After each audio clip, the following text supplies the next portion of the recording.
If you get rid of a couple of those filters and push your personality out a bit, it's going to feel awkward for 30 days or so, and then it's going to feel really natural.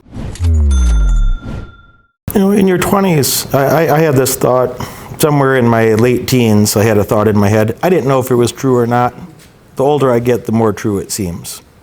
And you know, I had this thought that I think if you work your ass off for 10, 15 years early in life, and you know, just every day, you know, just work. Take a nap, wake up, do something productive till you're too exhausted, and take a nap and you know, do it again. You know, in modern society, people think that, you know, oh, Derek, that's extreme. Oh, Derek, that's too harsh. Oh, Derek, that's not healthy. We need balance. You know, balance is for bitches. Balance is for bitches. Balance isn't for anybody that accomplishes. Balance is not for somebody who wants to be a real entrepreneur. Balance is not for anybody that wants to make large sums of money in investments. Balance isn't for anybody who wants an Olympic gold medal, wants a belt around their waist for their MMA talent. That's not a balanced life. That's somebody that's extremely focused in their craft, extremely focused in the couple of areas that they value. And I don't want to hang out with anybody that has a balanced life. It's not my people. It's entirely unrelatable to me. And don't be brainwashed with this fucking stupidity. You know, dude, if you worked your ass off through your, you know, by age 35, you more or less do whatever you want. You more or less could do whatever you want. And, you know, so I just think like that. You can work your ass off for 10, 15 years, 100 hours a week, more than that in terms of, you know, you have to be obsessed about your goals. You have to just be obsessed about what you're going to accomplish this, and stack the gains, and compound the gains. And if you're willing to do that for, you know, somewhere in your mid-30s, you're going to be able to do whatever the hell you want after that. And the people that don't do that go fuck around in their 20s and 30s, and they do not much. Their whole life is going to be not much. So, you know, if you have that feeling like you're not doing enough, then you just have to make an assessment, like, you know, well, what should you be doing? And a lot of times when a young man tells me that, and I see you look like a strong guy, you look like you're hitting the gym and you're ambitious, you're doing something, you know. Usually when a young man tells me that, or I should say often when a young man tells me that, he's probably trying to do too many things at once. And then he's not getting a lot of traction on all of them because you're dispersed. Your attention's too diffused, too dispersed, doing too many fucking things. You got to focus on like two things, you know, two big things that you're gonna, you know, really. That's the stuff. You know, it should be something to do with education and money. At your age, it has to be education and money. You know, how can I learn more so I can earn more? What else could I do? What else can I do? What else can I do? And go to the gym. It's not, you know, that's great. I'm fat, but I really enjoy lifting weights, and I'm extremely. You know, I'm on point. I'll be 42 very soon, and if we went to the gym together, you know, in my 40s, I can lift 1,100 pounds reps. Do reps with 1,100 pounds on a leg sled, and my upper body's good. It's not as strong as my lower body. Just genetically, I just don't have that. But I'm pretty strong upper body too.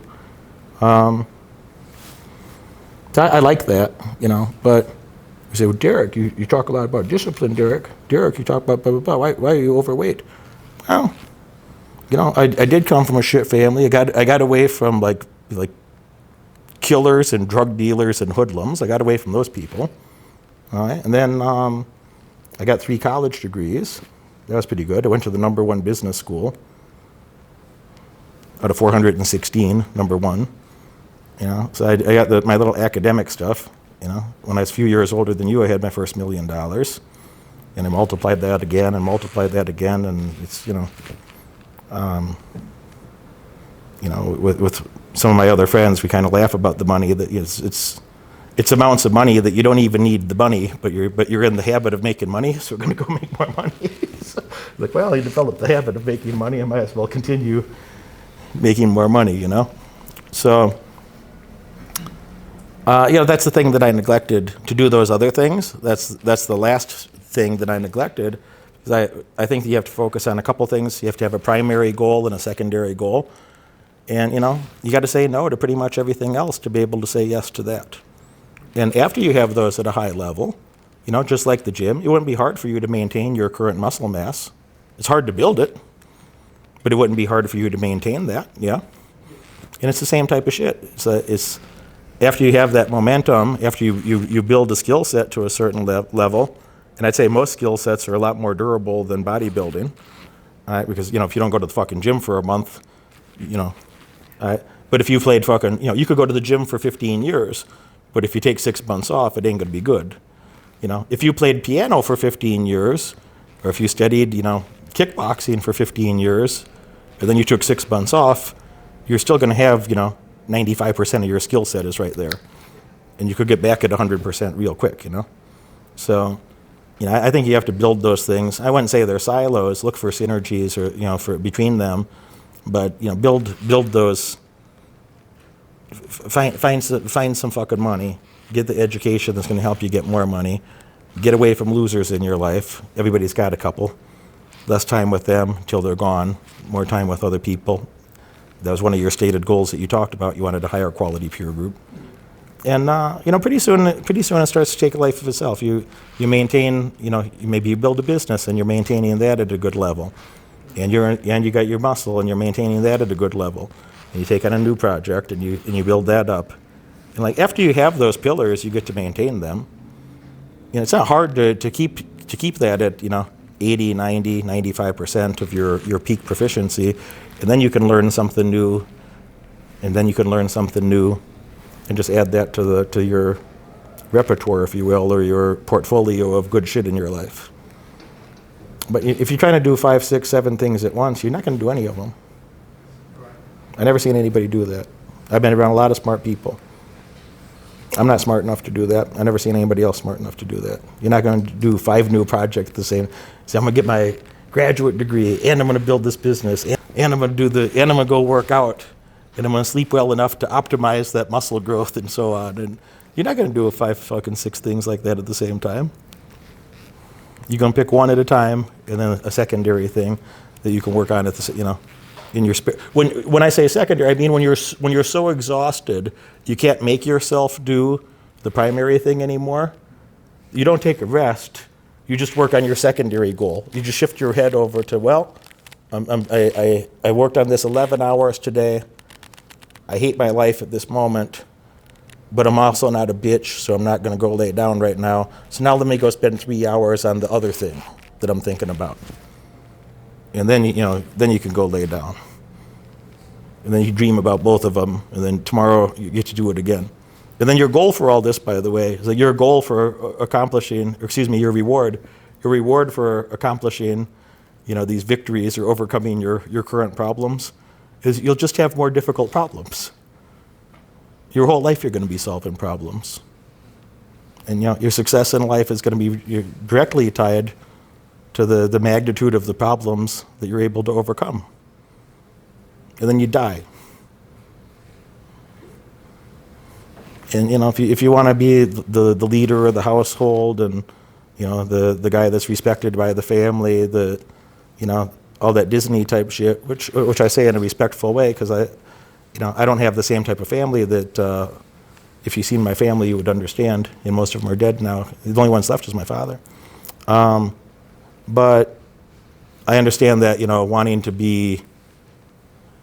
Every young man does that. Every young man has that. You want to be the guy in the family. You want to be somebody that that's respected by your peer group, respected by your family, and so on. So any decent young man feels that way. Anybody who doesn't is a fucking imbecile, obviously, and not anybody you'd want to spend time with. So I think that's great, but the way to do that is not trying to do 5, 6 things at the same time, man. Do you find yourself doing that frequently?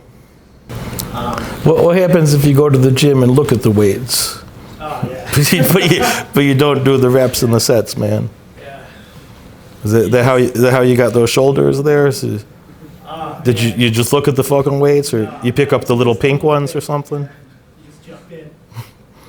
You just pick up the little pink weights and wave them around in some random erratic way? What would happen if you did that? Would that you gonna be Mr. Olympia?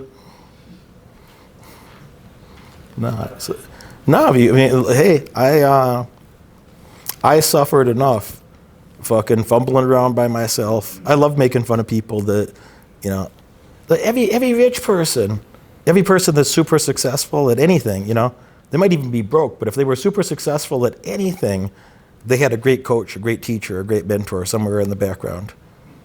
I never in my life seen somebody, you know, holding a fucking trophy above their head or have a fucking gold medal on their neck, like holding a fucking trophy, like the universal like sign of victory with a fucking trophy. I never seen anybody that had one of those that didn't also say something about their coach or their trainer or their mentor. Never. When the fuck does that happen? You know, and the earlier, it's great that you're 23 and you figured that out, because some people never figure it out, or they wait till they're 40 or so. They're like, oh shit, maybe I should have done a few things different. So you'd rather figure that out at 23 than 33 or 43 for sure.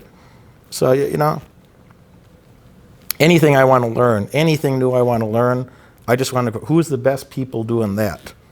You know, can I pay them? It's a luxury to be able to pay somebody to get their attention. So what would I have to pay Warren Buffett for him to fucking talk to me about anything? You know, it's a luxury if you have the ability to pay somebody to help you at something. So it's, I wanted to go to the best schools. I didn't want to go to shit schools. I hung out with a bunch of shit people. I knew what that was. I didn't want to be around, I wanted to be as far away as possible, you know? So I still pay for stuff like that. I got a bunch of membership groups that I renewed. I didn't say a word of complaint. I didn't say a fucking word that like, well, we didn't hold any events this year and, you know, COVID, blah, you know. Should there be a discount for our membership renewals or some shit? Didn't say a word, delighted to just pay. But I know other people will. But I know other people, you know, so it's a great opportunity to stand out, to not do stupid shit like that, you know. So, you know, I spent over $100,000 on shit that I didn't even go to last year, you know, in the last 12 months. But I know I'll be welcome back, you know. So, you know, I mean, just meeting one person in your life, you know, one great wingman, one good business partner, one good ally of any kind, it changed your whole life. And you're not going to find those people. They're trying to hang out with other winners too, you know.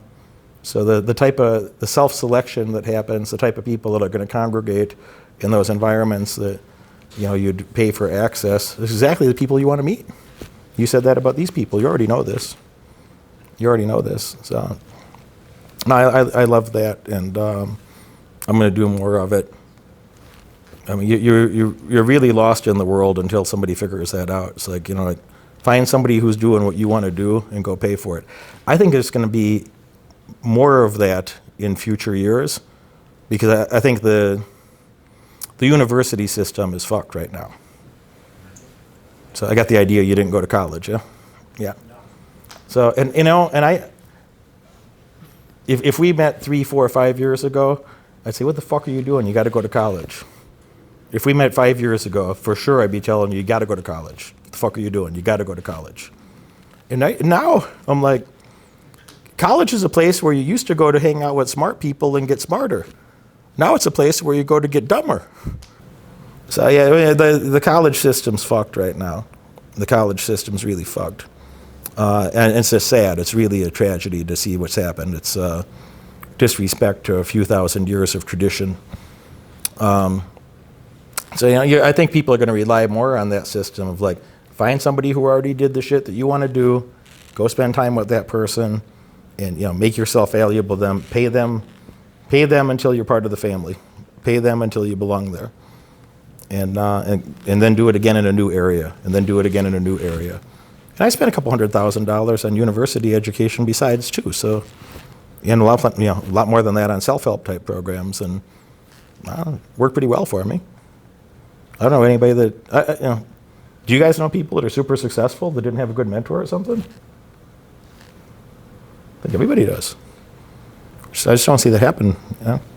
There's limitation. Even if you could teach yourself the amount of time and energy in whatever topic, even if you could teach yourself, it's really a waste of your time relative to finding a great coach, great mentor, great trainer to help you do something.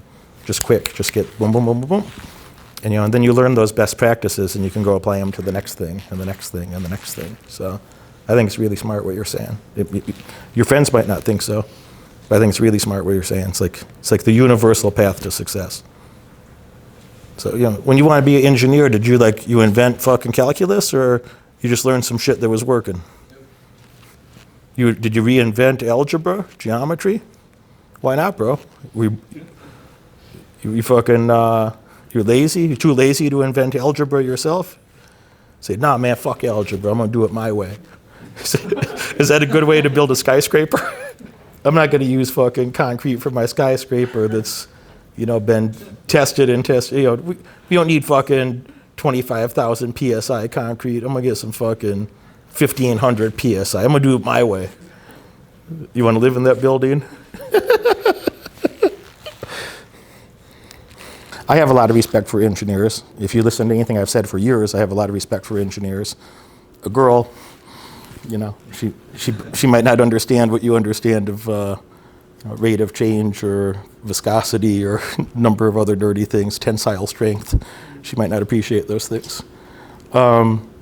Which I'd say talk about them anyway. Whatever you're excited about. Literally, if you and I were talking to a couple of girls, if they had no fucking idea what we were talking about, but we were having fun together talking about, shear strength or tensile strength of a fucking reinforcement bar or whatever nerdy shit we might be talking about, it's a right conversation to have if we're having fun having it. Even if they literally don't even, it might as well be a foreign language to many of them, Yeah. So, talk about it if it's fun. I talk about accounting. This time of year, I end up talking about accounting with girls because I'm thinking about accounting. And it's that I fucking hate accounting. I don't enjoy doing accounting. I'm good at it. I took like 6, 7 accounting classes, at least 6. I'm good at it. I understand it from academics. I understand it pretty well from real life. Have no interest in being a CPA. Sounds like hell to me. But if you can't read financial statements and you can't prepare financial statements, then you're not a fucking entrepreneur. You can't run a business, and you can't be an investor. You're going to be whatever it is you're excited about. I love talking about those type of topics, especially with the people out there, with the public, because I would never want to hang out. I'd love to know in a minute anybody that has such an absurd thought in their head. I'd love for them to leave my life in seconds, not minutes. So I'd be delighted to offend somebody that stupid. And it's cruel to distract somebody. Somebody that's stupid, they're probably using all their willpower and all their attention just to remember to breathe, keep their heart beating at the same time. So it'd be cruel to distract them and maybe dangerous for their stupid lives. So talk about whatever you think is exciting, though, both from a nerdy perspective of being, more a math-inclined type person, a more, logic and reason and structure type person. All right? And then also from the perspective of whatever you think is fucking funny, And be delighted if you offend somebody. The point isn't to go offend people proactively, except to the extent that you're speaking your mind sincerely, We're not trying to just go offend people just to be a dick. Hey, bitch. It's not going to do you, unless you think it's immensely funny. Unless you think that's just extremely fun. He's going to do it. I don't know him yet, but I know that mischievous look in the young man's face. He's going to try it a couple times. Hey, bitch.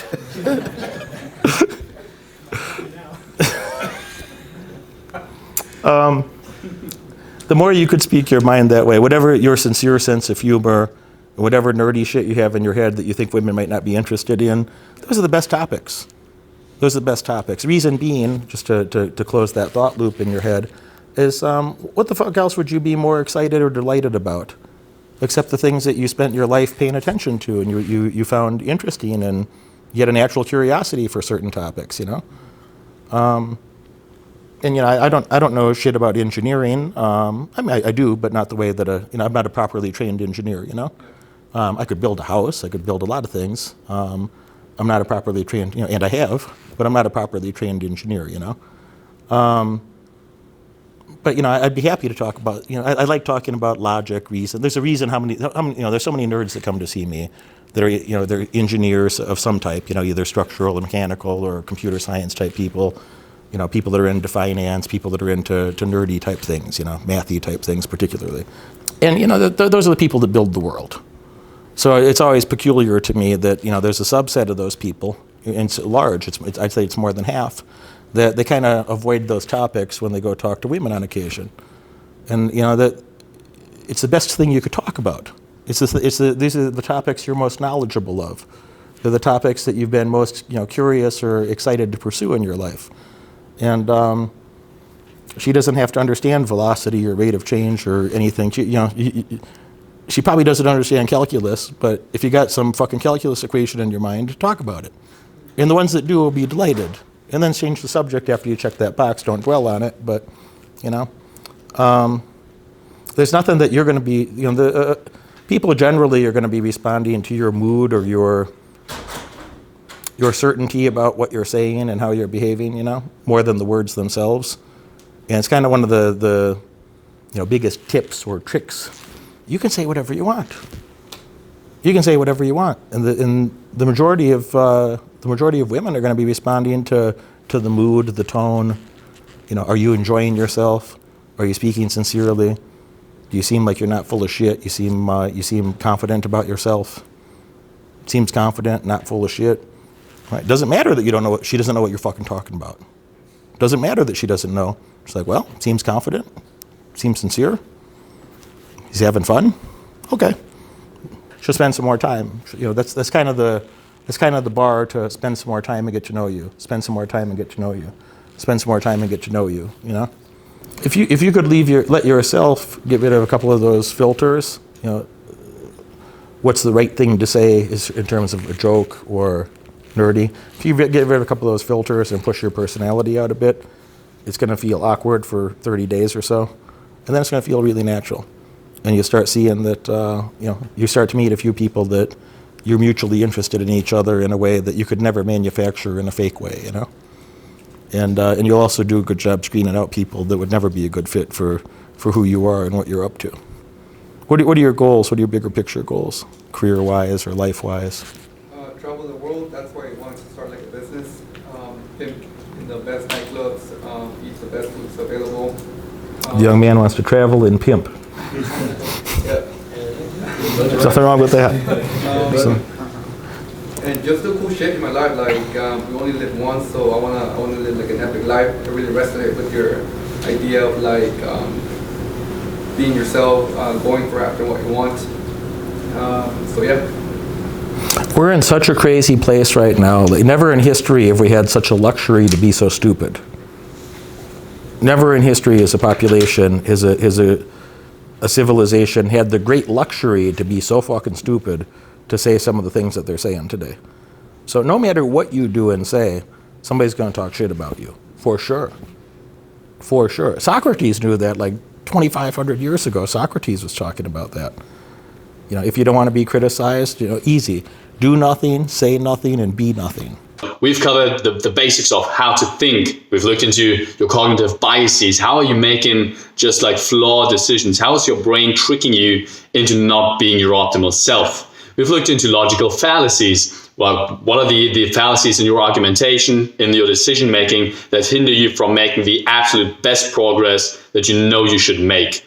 I already feel like my investment has been like well made. I got back what I wanted out of this already after just like 4 weeks, which is absolutely astounding. So if you're like that, but you're just on the fence right now and you think, I don't know if this is for me, I don't know if I should make this investment, I can safely assure you, come along, make that investment in yourself, and you will not be disappointed in your results. You will not be disappointed in Derek. You'll not be disappointed in the things that you learn and in the peer group that you'll develop out of that. I've already had so many fantastic opportunities. If you didn't like this video, please feel free to unfollow. My clients and I celebrate when the wrong person leaves our lives. But if you did like this video, if you're a person that's dedicated to success, dedicated to a better life, make sure you like and subscribe. I have a lot more to share with you. I look forward to seeing you at one of my live events in the future or as a client on one of my paid mentoring programs.